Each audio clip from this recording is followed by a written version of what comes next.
All right, Shalom. First and foremost, I want to give all of the praises and the glory to the Most High and His Son, Yahweh, Ba'ashim Yahweh Shai, Ba'ashim Avrakah, Quadash, and double honor to the apostles of the great millstone, and salutations to the brethren out there that's furthering the ministry of Yahweh Shai. And I say Shalom to those that continue to heed thereunto to the ministry. And I have a video here, another video from BitChute. As usual, BitChute has a lot of good information that YouTube would not allow on their social media platform. And this guy, his name is Dr. Butter, which he was once on YouTube before, spreading his information. Now he's on BitChute. And, I just want to play this video and showing you that prophecy is literally going to play out in just a matter of time. I mean, it's highly likely, as he explained, it's probably likely everything's going to unfold around the next following year. Because when you really think about the 2020s, which is this decade that we're in now, if you look at this decade that we're in right now, all of a sudden things have definitely turned up. And I'm talking about the different catastrophes, the powers that be moving swift with their agenda, and all of these different psychological operations and these so-called natural disasters happening, the signs and wonders of heaven. We're getting all of these things going on in this new decade like never before. The previous decade, the 2010s was reasonable, but this new decade is definitely, the Most High is definitely speaking in these days and times now. It's definitely official that the Lord is speaking. Something is about to give. Let me just put it to you that way. So without further ado, let's play this video and let's get into the scriptures. All right, so the new daily new cases of COVID will surge beyond capacity testing, including increases in COVID-related deaths following the same growth curves expected by end of November 2020. Complete and total secondary lockdown, much stricter than the first and second rolling phase restrictions, expected by end of December 2020, early January 2021. Reform and expansion of the unemployment program to be transitioned into the Universal Basic Income Program, expected by Q1 2021. Projected COVID-19 mutation and or co-infection with secondary virus referred to as COVID-21, leading to a third wave with much higher mortality rate and higher rate of infection, expected by February 2021.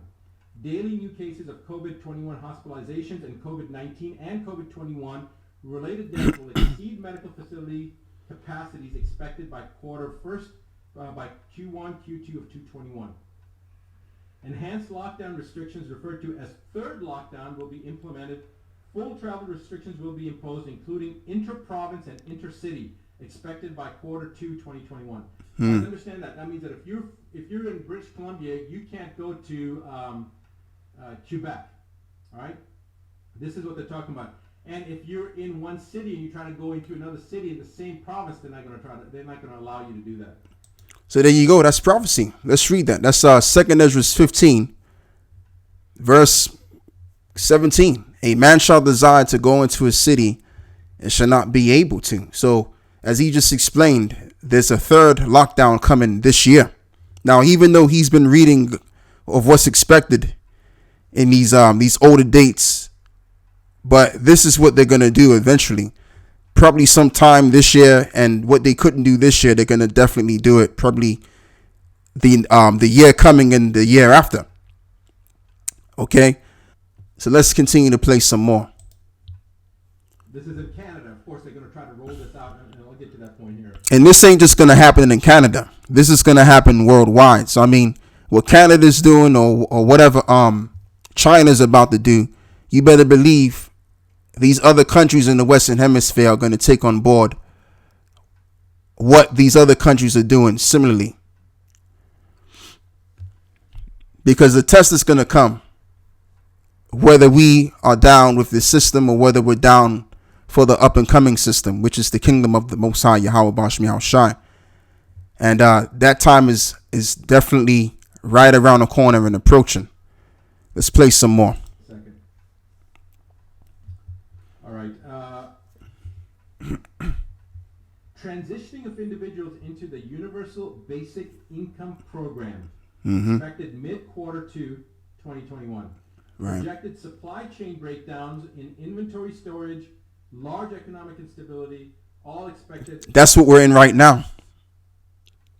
We're having issues with the supply chains, with the trucks having problems storing up their goods inside the stores due to this gas problem we got going on down here in the UK and probably other parts of Europe. So we're actually experiencing this right now. So right now, as it stands, they're initiating their plans that they've written down way times past prior, which is what these devils get up into doing. They set up plans way beforehand and then they initiate their plans later.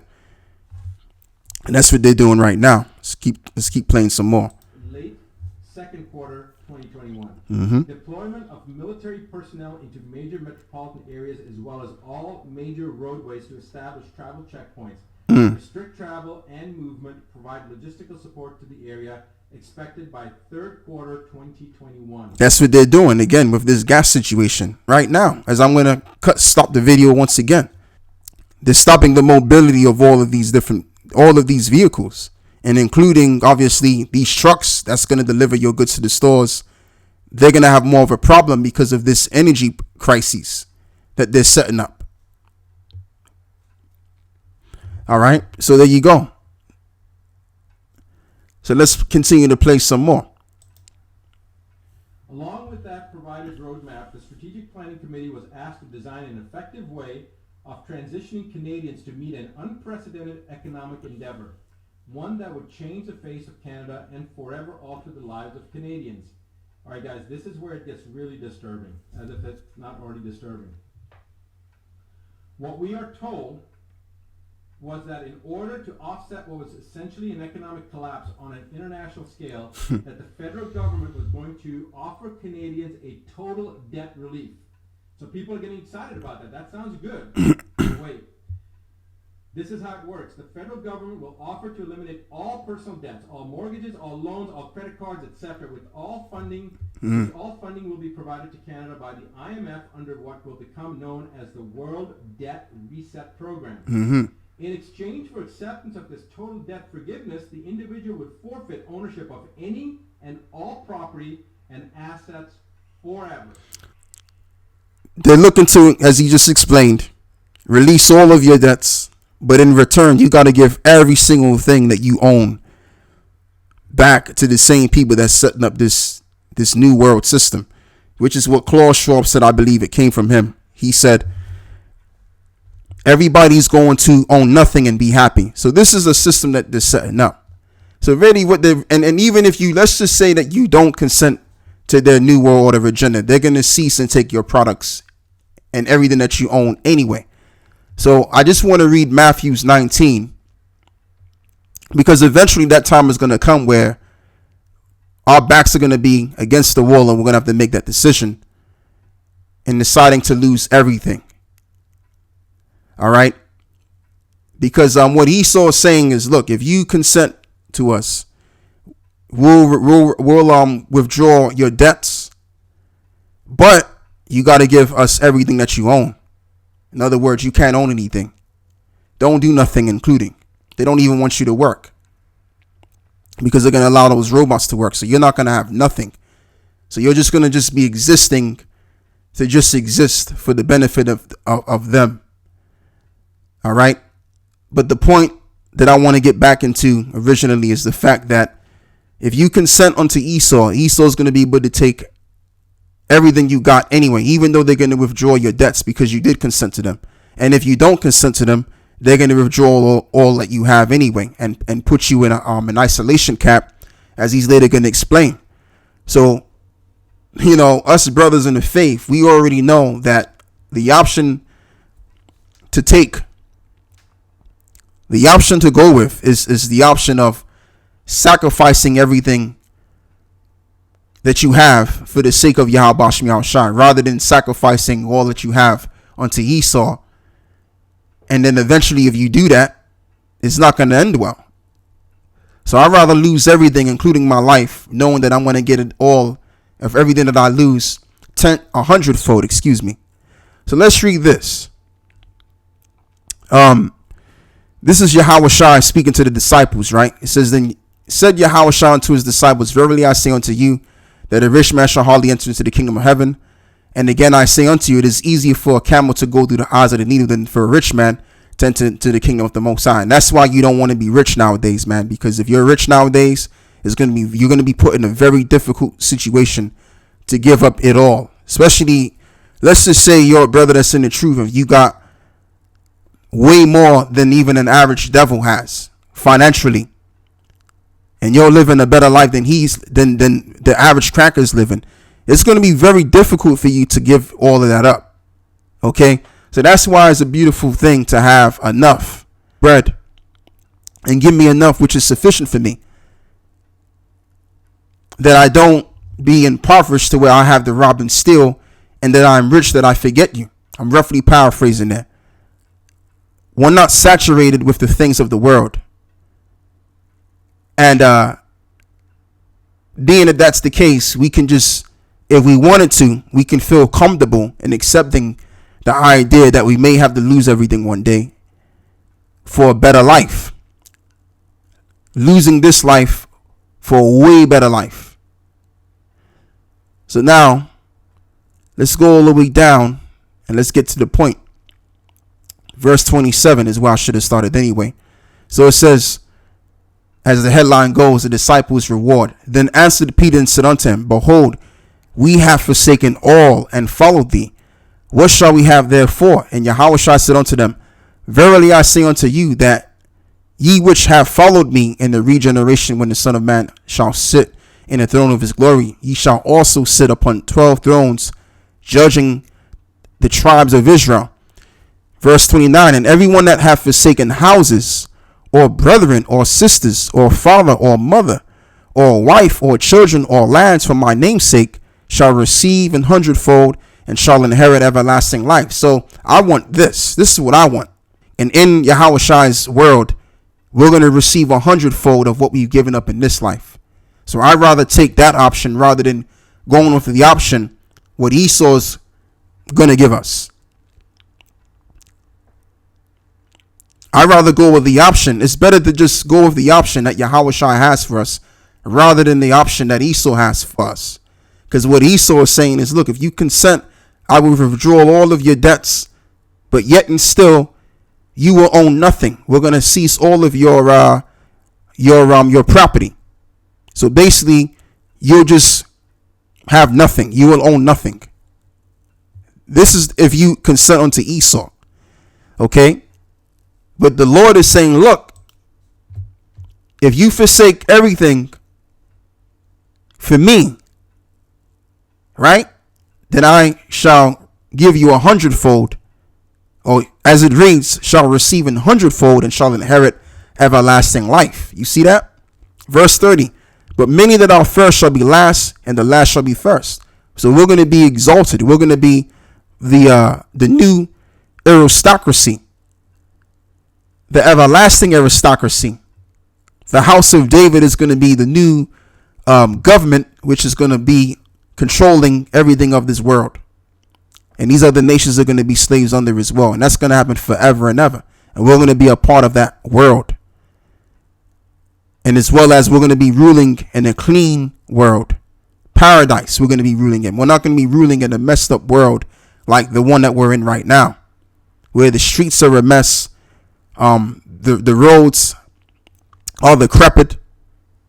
The pavement is decrepit. Everything in this world is tainted. We're not going to be ruling in this tainted, messed up world.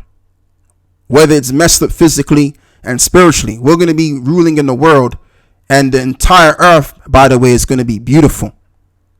Everything's going to be the right way when we rule the world. The next kingdom which is forth to come.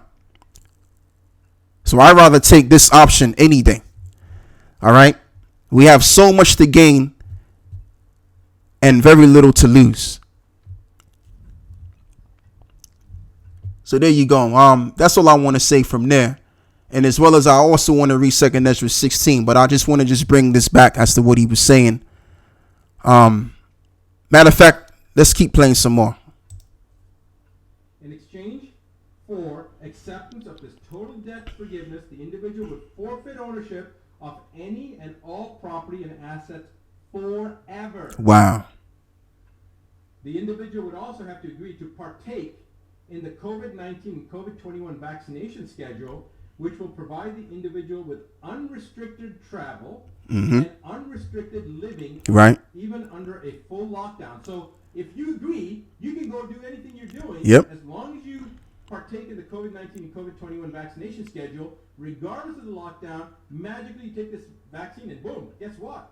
You don't have to social distance, you don't have to wear a mask anymore because you have already gotten your vaccines. All right?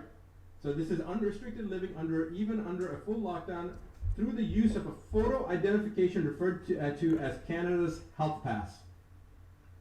Committee members asked who would become the owner of the forfeited property. And just to say this, he's talking about Canada, but this same similar way of governance is going to be taking place in other countries first, which surrounds the Western Hemisphere. He's only reading what's going to happen in Canada, but what's going to happen in Canada, as he's reading it to us, is what's going to happen highly likely in the UK, highly likely in the United States of America and other parts of the Western world, and even overall, is much countries that are pretty much playing ball with this pseudo thing that's going on out here. I'm not going to use the term if you know what I'm saying.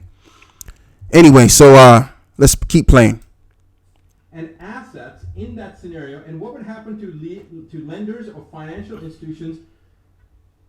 We were simply told the World Debt Reset Program will handle all of the details. So when that was right, they were asked what happens to the property and what happens to the banks, don't worry about it, we're going to take care of it. That's what they were told. Right. All right. And now it gets really, really interesting. Wow. Committee members asked who would become, I read that. Several committee members also questioned what would happen to individuals if they refused to participate in the World Debt Reset Program or the Health Pass or the vaccination schedule. The answer we got was very troubling. Essentially, we were told it was our duty to make sure we come up with a plan, meaning the Liberal Party was told that it was their duty to come up with a plan to ensure that would never happen. We were told it was in the individual's best interest to participate. When several committee members pushed relentlessly to get an answer, we were told that those who refused would first live under the lockdown restrictions indefinitely, and that over a short period of time, as more Canadians transitioned into the debt forgiveness program, the ones who refused to participate would be deemed a public safety risk and would be relocated into isolation facilities. So you'll be relocated into these isolated facilities. So what does the scripture say about that? Let's go and read Revelations 2 and 10.